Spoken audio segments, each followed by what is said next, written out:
आप देख रहे हैं वाल्मीकि रामायण भाग 2 एपिसोड 4 दशरथ और कैकेयी।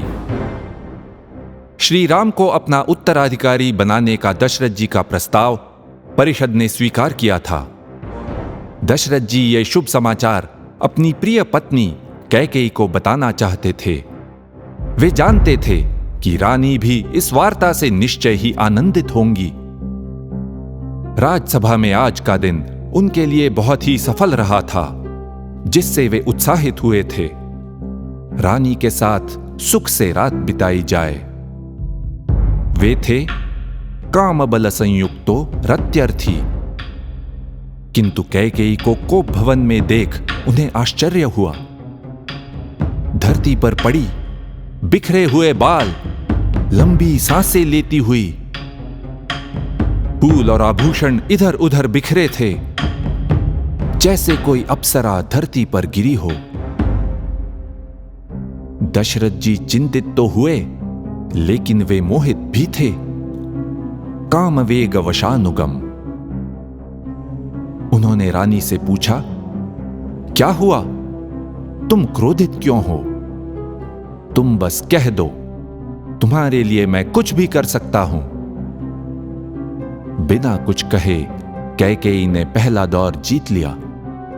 फिर वो बोली, महाराज, मेरे मन में कुछ इच्छा है जो केवल आप ही पूर्ण कर सकते हैं।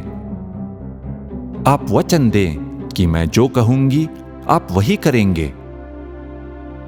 दशरथ जी ने प्रेम पूर्वक रानी के बाल संवारते हुए कहा, राम के अतिरिक्त मुझे तुमसे अधिक प्रिय कोई भी नहीं। जिस राम के बिना मैं एक पल भी जीवित नहीं रह सकता, उसी राम की शपथ खाकर कहता हूं, तुम जो कहोगी उसे पूर्ण करूंगा। कैसा दुर्विलास! अपनी ही शपथ दशरथ जी को सदा के लिए राम से बहुत दूर करने वाली थी। दूसरी खेली भी कैकेयी ने जीत ली। और अब अंतिम प्रहार। कैकेयी बोली, बहुत समय पहले एक बड़े युद्ध में मैंने आपके प्राणों की रक्षा की थी, इसलिए आपने मुझे 2 वर दिए थे। तब मैंने कहा था कि मैं इन्हें बाद में मांगूंगी, और आपने कहा था ठीक है, तथा इति। दशरथ जी ने 2 ब्लैंक चेक पर हस्ताक्षर कर दिए थे। अब कैकेयी उन्हें भर के ले आई थी। उसकी मांग ये थी, भरतो में भिषिच्यताम, मेरे भरत को युवराज बनाया जाए, राम को नहीं। नव पंचच वर्षाणि दंडकारण्यमाश्रितः, चीराज न धरो धीरो, रामो भवतु तापसः। और राम 14 वर्ष के लिए तपस्वी बनकर दंडकारण्य में रहे। ये सुनकर दशरथ जी अचेत से हो भूमि पर गिर पड़े। बहुत देर तक बोल ही नहीं पाए। पहले तो उन्हें लगा कि यह कोई भयंकर सपना होगा। फिर वे क्रोध, दुख और निराशा की लपेट में आ गए। ये सब कैसे हो गया? अयोध्या कांड का 12वां सर्ग बहुत लंबा और नाट्यपूर्ण है। दशरथ जी की मानसिक उथल पुथल और कैकेयी का मन बदलने के लिए उनका प्रयास, इसका रोचक वर्णन है। पहले तो दशरथ जी को विश्वास ही नहीं हो रहा था कि कैकेयी ऐसी मांग करेगी। तुम तो कहती थी, राम मेरा बड़ा बेटा है, वो सबसे अधिक धर्मनिष्ठ है, और तुम्हारे लिए राम तो भरत जितना ही प्रिय है। फिर तुम ऐसा घोर विचार क्यों कर रही हो? क्यों उसका सर्वनाश करने पर तुली हो? राम ने तुम्हें सदैव अपनी माता माना है, सौतेली मां नहीं। परंतु कैकेयी को यह याद दिलाना व्यर्थ था। अब उसके लिए राम दूसरे पक्ष का था, विरोधी था। मंथरा ने उसको पटा दिया था कि भरत के लिए साम्राज्य पाना उसका राजधर्म था, कर्तव्य था। उसके परिणाम स्वरूप अगर राम का विनाश हो तो हो, यही राजनीति होती है। दशरथ जी समझाने लगे, सब मानते हैं कि राम ही उस पद के लिए सब दृष्टि से योग्य है। उसने अपने आदर्श आचरण से लोगों का विश्वास पाया है, मन जीत लिया है। उसे वन में भेजना यह कैसा न्याय? ये निर्णय तो परिषद में लिया गया है। अब मैं उन्हें क्या मुंह दिखाऊंगा? किंतु कैकेयी तो समझाने से परे थी। फिर दशरथ जी कैकेयी को क्रोध से बोले, नृशंसे दुष्ट चारित्रे कुलस्यास्य विनाशिनी, दयाहीन दुराचारिणी, तू इस कुल का विनाश करने वाली डाइन है।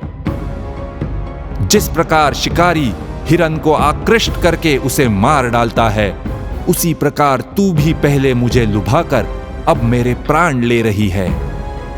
तू आकर्षक मदिरा जैसी है, जिसे पीने पर ही मनुष्य जान पाता है कि ये विष भरी थी।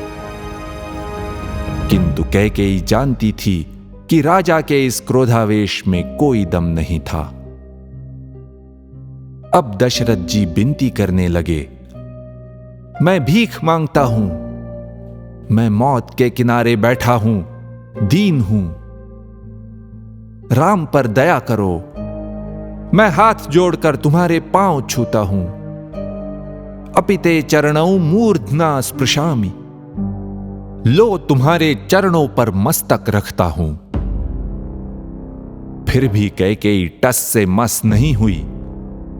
दशरथ जी की दीन अवस्था देखकर उसका धैर्य बढ़ ही गया। प्रत्युवाचाथ कैकेयी रौद्रा रौद्रतरम वचः, वो तुच्छता से बोली, आप इतने धर्मनिष्ठ सत्यनिष्ठ होने का दावा करते हैं, तो अब अपना वचन क्यों नहीं निभाते? मेरा विचार नहीं बदलेगा, आज ही राम को वन में जाना होगा। सारी परिस्थिति कैकेयी के पूरे नियंत्रण में थी। अब तो वो धर्म और सत्य पर भाषण भी देने लगी। इतना नीच काम और ऐसी ऊंची बातें। सत्यमेक पदम ब्रह्म सत्ये धर्मः प्रतिष्ठितः। रात हो गई थी। 14 वर्ष का वनवास राम के लिए कैसा होगा, इस चिंता से दशरथ जी व्याकुल हो रहे थे। और सीता की भी चिंता थी। उसका दुख उनसे देखा नहीं जाएगा। रात बीत गई। अब प्रातःकाल हो रहा था। महाराज दशरथ कटे हुए वृक्ष की भांति गिरे पड़े थे। वे फंस चुके थे और वे ये भी जानते थे कि श्री राम अपने पिता का, राजा का वचन अवश्य ही निभाएंगे।